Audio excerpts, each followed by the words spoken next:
Guys, welcome to another CEO Wisdom podcast. Today with us is Larry Stybel. He is CEO and co-founder at Stybel Peabody Associates Inc. He's also an entrepreneur in residence, a professor, and VP and co-founder at BoardOptions. We're going to have a nice conversations about boards. Larry's going to educate us on the best practices. Larry, welcome to the pod. Can you tell us a bit more about yourself and your companies? Thank you very much, Charles. I'm a licensed psychologist, and we started a company called Stybel Peabody Associates way back in 1979, providing executive level outplacement services. And we were working with a venture-backed company that fired their CEO. And I said to the CEO, "Hey, you're lucky you're with us. We can get you a nice resume." He said, "I've got a nice resume." I said, "Well, you're lucky you're with us because we can teach you how to network." He says, "I know how to network." So finally I get smart and ask the question I should have asked at the beginning. "What can we do to help you?" He says, "I'll tell you what you can do to help me. I walked into a regular board meeting and I got fired. I did not see the train until it hit me. I never want that to happen to me again. So I want you to go back to my board and help me understand why I missed the signals."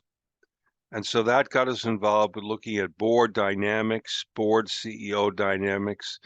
And then eventually a board said, "Hey, can you do a board search?" And we said, "Of course we can." But our Stybel Peabody brand is so outplacement centric, we created a second company called BoardOptions. And that's the story. So we tend to get involved with boards and CEOs, board CEO communications, board talent, that sort of thing.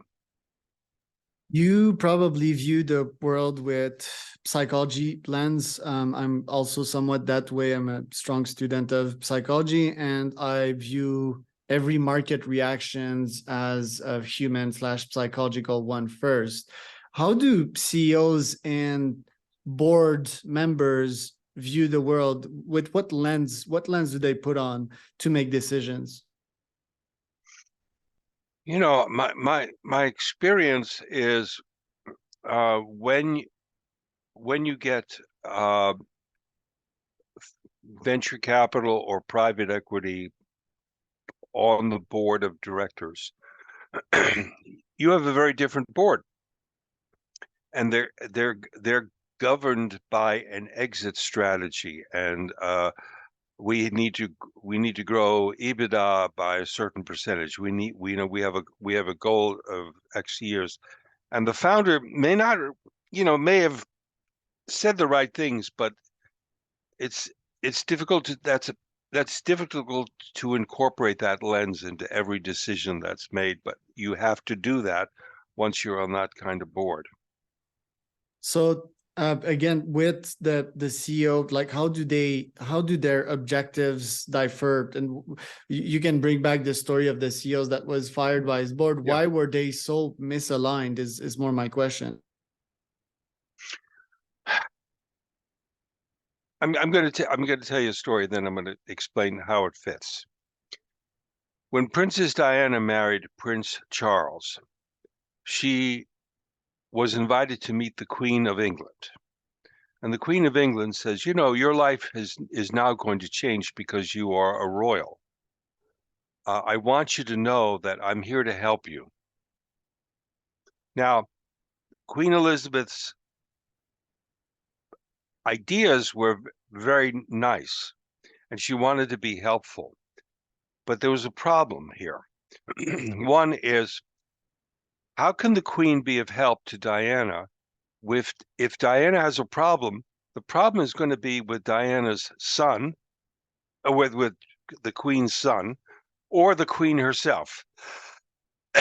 How can the Queen be the coach when she's the problem? The second is the Queen is the Queen. The Queen is very busy. The Queen has a difficult schedule. Can the Queen meet Diana when Diana needs to be met? And the third is Diana was young, beautiful, and self-confident. So she was not going to think she needs help. I find that same dynamic goes on with CEOs who are founders who then get capitalized by venture capital. The partner says, "Hey, you're no longer reporting to a board consisting of friends and family and angel investors. You're now reporting to, we have institutional capital behind us, so life is going to be different. But I'm here to help you, just like the Queen said. Well, the problem is that if the CEO has a problem, the problem is going to be with the partner of how can the partner be a coach on how to help you manage me? That's number one. Number two is partners in private equity and venture capital are not coaches. They love to do transactions. They love to do deals. They're very busy people. They're the wrong people to be a coach. And the third is the CEO, founder, feels a sense of competence and value that he just got reaffirmed by the VCs by investing him. I know it all. When the reality is, no, you don't know it all. And that's where we come in. We're brought in by the VCs and the founders as part of the deal that, hey, your life is going to change. Now you're going to report to a board consisting of private equity. Life is going to be different. We want to teach you how to manage that. Yeah, I guess that's the famous and deep question of how to get both aligned, because investors, well, they have a portfolio of investment. They're more analytical, but yes, they've got like less experience on the field, especially in that specific business. The case I'm referring to here and thinking about here is Uber's Travis Kalanick, when he got fired off his CEO positions by Benchmark and Bill Gurley, I believe it was. And it's not a clear-cut case, like most of the time it isn't, but Travis, yes, was this buoyant type of guy, really kind of confident and arrogant almost. And the board wasn't appreciating some of its action. Uber had this bro-y culture, and that was leading to lots of trouble. And now they replaced him with, forgot his name, but he's more of a peacetime CEO. And yeah, peacetime CEOs probably don't have a place in this current market. Waters are really rough. So I kind of doubt that decision, but I do understand it as well. Such a hard decision to make to kind of fire a CEO. It's really like the last resort kind of decision there. So my question for you is, in this case, for example, if you would have been Benchmark, like you had this wartime CEO, he brought amazing results, but it's also the double-edged sword, right? Someone with that personality is really explosive, but is also responsible for most of the growth of the company. What would have you done different in that case, or would have you made the same decisions if you're familiar with the case study? I'm not that familiar with that particular case. There's a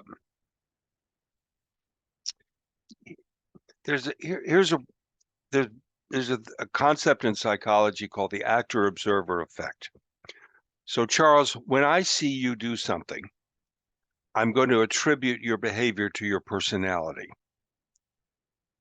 When you see me do something, you're more likely to attribute what I do to, when you do something, you're not going to attribute to your personality, you're going to attribute it to external events, stresses on you.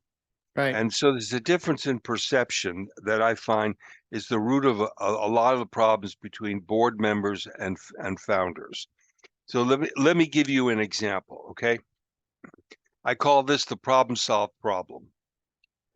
You're a CEO founder of a company. It consists of angel investors, your family, your friends, and 75% of your revenue comes from one customer. That customer announces that they're not going to renew the contract. You say, oh my God, you get on a plane, you go and meet the customer, you talk with the customer, find out what the problem is, resolve the problem, you come back, and not only has the customer is going to stay on the contract, but he's actually going to spend more money next year. You announce that to the board of directors, and the board says, "Oh, that's great. We're so glad you're the CEO. Let's go play golf." Yeah. Now you have a private equity. Um, uh, we have a private equity dominated board. Same situation. Get on the plane, save the day, come back, announce that to the board. The private equity people then say, "Well, what's going on here? 75% of our investment was at risk. You Yeah. didn't tell us. You Mhm. didn't tell us until after it's all over. Why didn't you tell us to the beginning? Right. What else are you hiding from us?" And then that begins a process of uh, lack of trust, and trust begins to deteriorate. That's the problem. We try to help founders unlearn the things that made them successful when they had a founder dominated board of directors. Because if they do the things that made them successful in those days, they will be unsuccessful with this new board. Right. So they need to mature a little bit. By the way, Larry, your connection is in the red, so not sure what's happening here. Your image is frozen, but the lessons I'm getting from that is basically that founders kind of need to mature up, because kind of a children and their parents, right? And sometimes as children we lie to our parents, and I guess like we do way less of that when we mature up. It needs to be more of a symbiotic relationship. Mentor can always give nice surface level advice. The mentee can also tell the mentor about their situation, give them more data so that they can have a better portrait and give them in return better advice. And granted that the VC model is quite popular nowadays, that people use that model way more than the bootstrap. Well, when it comes to taking a company public and be very successful, I do think that, yeah, people that accept VC capital need to be aware of that. And in the story of Travis, again, the irony here is that his previous startup, which was called Red Swoosh, he made a deal with, I forgot who this guy was, the CEO of the creative agency, this big shot Hollywood guy. But apparently that guy kind of pulled the carpet under Travis' feet. And now Travis, when he started Uber, he was like, okay, I'm not gonna get effed, I'm just gonna do things properly. And then Right. he got it again. But the thing with Travis is like his personality. It's really it's this buoyancy, and all that energy. That same reason for his success is the reason for his failure. And if I put myself in the shoes of a VC investor for 2 seconds, I would feel stuck, because if I invest my money in something and I see that the CEO is like being very extreme and not being cautious and attracting bad press and so forth, I'll be like, okay, what will happen with my investment? The same guy that grew this company to be a unicorn, he may also be the guy that is going to have it crash. And that's why they resort to these extreme decisions. Can you tell us a bit more about these extreme scenarios where you have to fire the CEO? What kind of Game of Thrones games you need to play to have the CEO hoosted, and what other scenarios exist in that situation? Well, I think first is from the point of view of the founder owner. The most important thing is to get good legal representation at the time of the transaction and make the best exit deal that you can for you while you're doing the transaction. So often the founders are so caught up with the deal and the amount of the deal and getting the deal done, they don't spend enough time to, okay, I need to work on the employment contract for what happens when I leave, because the probability is you will leave at some point, and the probability is you won't leave on your own volition. You'll be forced out, because very few CEOs, uh, I can count them on one hand.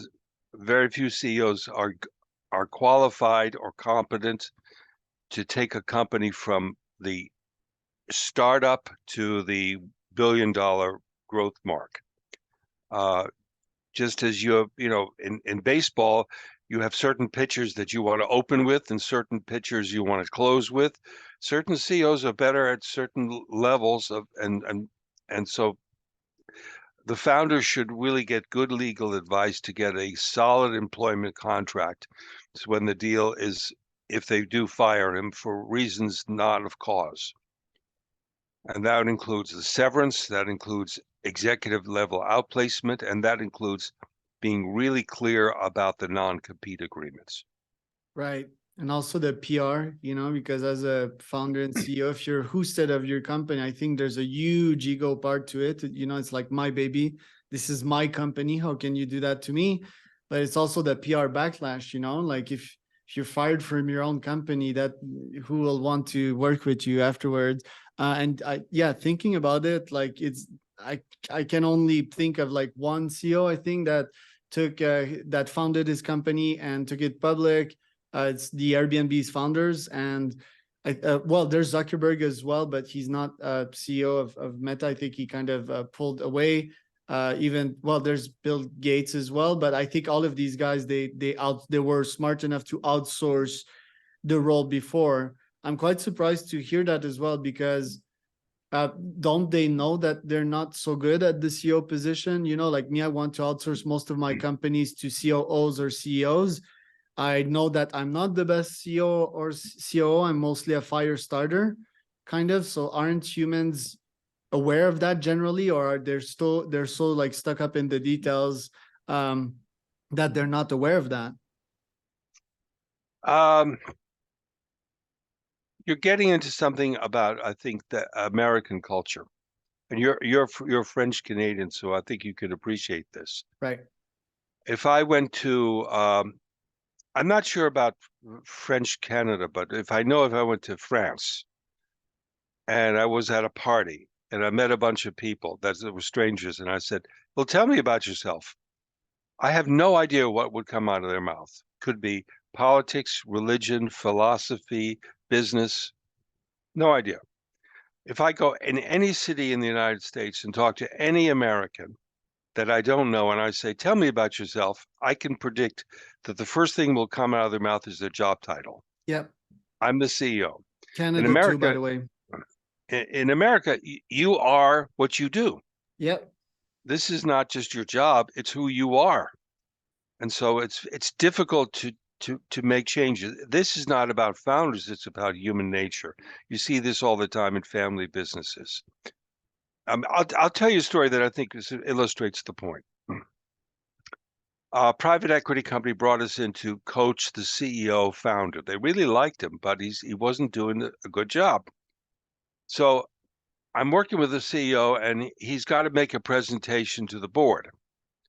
And he has to make a presentation to the board on what he is doing to grow the company in terms of getting more office space, in terms of hiring more people, grow.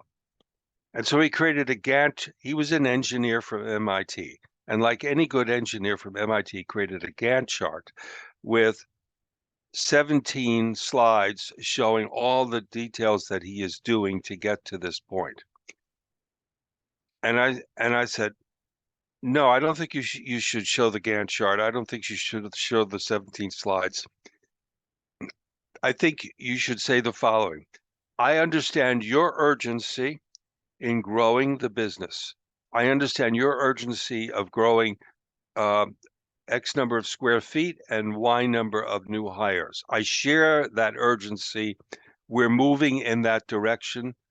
60 days from now, I expect we will be on target." He says to me, "I prepared slides for 20 minutes and you just brought it down to 20 seconds. That makes no sense." That's correct. It makes no sense to an engineer. Right. And he's an engineer. I'm trying to train him to think like a CEO reporting to a private equity dominated board of directors. Right. So part of my value for him is to help him unlearn the things that made him successful, because he was successful at MIT because he was very detail oriented. So So how do you insightful. get somebody to unlearn success? It's Right. as my experience is, it's hard enough for me to unlearn my own bad habits. It's even more difficult to unlearn my good habits. Wow. Very insightful. Very, very insightful. And not only how to speak to a board, but like to humans. But yeah, you're right. Like engineers, do they think humanly? They think more robotically, in my opinion.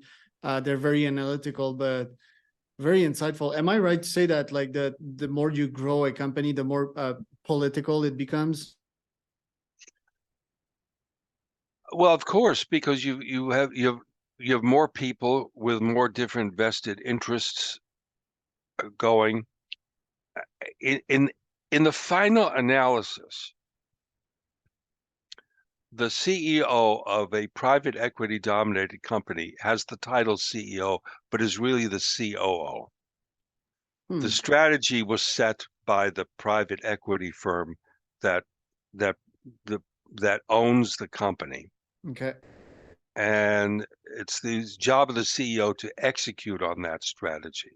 Everything has to revolve around the exit strategy. Hey, so I guess it must be frustrating sometimes when you don't agree with that strategy. So I guess back then your role is to give as much feedback as possible to the board, communicate them back the results of their strategy so that they can think of something else and possibly modify that strategy on a quarterly basis at least. Yeah, and I think here's the issue that I see for founders. I see most founders I work with are problem solvers. They're very analytical, detail oriented, and they think there is a right solution. The problem with growth for a private equity dominated company is it's not a problem, it's a dilemma. And the dilemma is as follows. What what made us great won't necessarily get us to the exit that the that the that the private equity want. What Right. made us great was our strong customer service, our individual attention to every customer, our passion for solving problems. But the board wants us to scale up so that we can go public, or we can sell out to Microsoft or something like that. And once you scale up, you're going to lose some of that original je ne sais quoi that made us different and special and unique. And how do you manage? And that's a dilemma. You don't want to give up on what made you special, but you can't keep what made you special if you're going to scale up. Right. And that's why it's so hard to be a CEO as well. You need to constantly shed your own skin, constantly evolve. And most humans, that is, are not made for that, right? Like it's too quick, it's too fast for their own body and brain to follow. And again, you and I just talked about some CEOs who made that transition from small to large, but they're very few. Most of it is like American baseball pitchers. Some people are better at the beginning, some people in the middle, some people are better at closing. Some people are better at founding companies and creating that passion, and some people are better at scaling companies. And it's the role of the board to sort of say to the CEO, founder, you know, your time has come. It's time to say goodbye. And that's when they'll be glad that they took my advice and get a good, smart lawyer to negotiate their exit contract at the beginning. Yeah, I guess that's a very good piece of advice. And yeah, hats off to all our CEOs out there. Like you might love or hate Elon Musk, but look at what he's doing. It's so hard. So props to him for that. I'm really glad I have you today, Larry. You brought a lot of insights. Where can people find out more about you? Uh, Two websites. One is called stybelpeabody.com, Stybel, Stybel Peabody, Peabody. The second is boardoptions.com, BOARD, boardoptions.com.